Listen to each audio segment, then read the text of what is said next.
Linda Magistris and Helen Bailey, very good morning to you both. You have a shared experience in a way, don't you? First of all, just explain what happened. What were your circumstances? Yes, I think we both lost our partners. I lost my partner about a year ago. He had a very rare soft tissue sarcoma, which is a cancer, which unfortunately was misdiagnosed for a year. But basically, it's the after effect of it all. It's the bereavement that I think we both join in, that we don't get supported, and I certainly wasn't. And so this moment in time, you lost your partner, and that feeling of loneliness, there's no one there to help you. Yeah, and what is so strange in the UK at the moment is that we don't seem to recognise bereavement as a really debilitating, really serious condition. GPs and hospitals and hospices, I mean, I was never contacted by the hospital or the GP to see how I was, and I only found by mistake, and we both did, an organisation called Widowed and Young, which is widowedandyoung.org.uk, which is the most incredible charity. Well, and we're very keen all this week to talk about people's experiences, and we're embracing the fact that these are desperately sad situations, but I know you particularly have found humour and amongst what can otherwise be a very grim situation. Well, that's right. My husband died in an accident in Barbados in February 2011. And when I got back to the UK, I tried to write about it. I'm a professional writer, and I just found I was completely and utterly blocked with grief. I had total writer's block.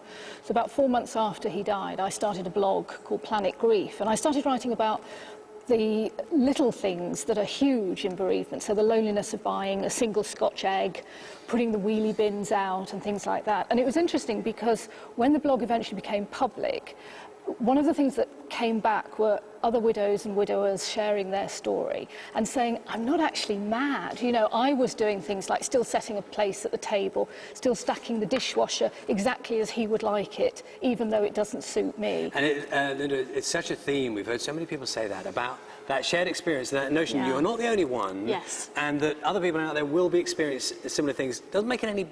Well, maybe it does make it easier, actually. To share, exactly. That's what we're all. Exactly. That's what all we're trying to do, is to link up with other people, and that seems to be, for us, certainly losing a partner, particularly. If you can literally speak to someone who's gone through exactly the same experience, that seems to be the only comfort, and that's where you get your safety from. I think Linda's right. The strength in solidarity, and you know, we're coming up to Christmas, and Christmas is a really difficult time for many people.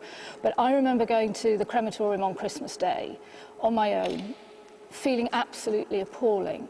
And as I walked the dog around the gravesides, people started coming in to put flowers on graves, to hang balloons off memorials. And you know, Charlie, it was just that feeling that I wasn't going to be the only person sitting at Christmas lunch with someone missing, and it gave me a nub of comfort. Yeah, it really did. I would so love to talk more.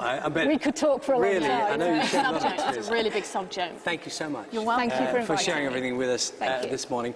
Bristol Museum has been our home for the morning. The sofa has been here as well, and Professor Tony Walter is here with me now. We saw you right at the beginning of the morning this morning. Tony, just give us a sense of what you think you've learned from listening to people's experiences. Well, people's experiences are immensely diverse. I think one thing that really does strike me is that a lot of the people who are raising this issue nowadays tend to be younger people. It's when somebody dies out of time. And that's fantastic. What I might call the death entrepreneurs. These are people very often who've had these kinds of out-of-time experiences of death and loss. But of course, most of us actually going to die in old age. And that, I think, is where a lot of the really big challenges are.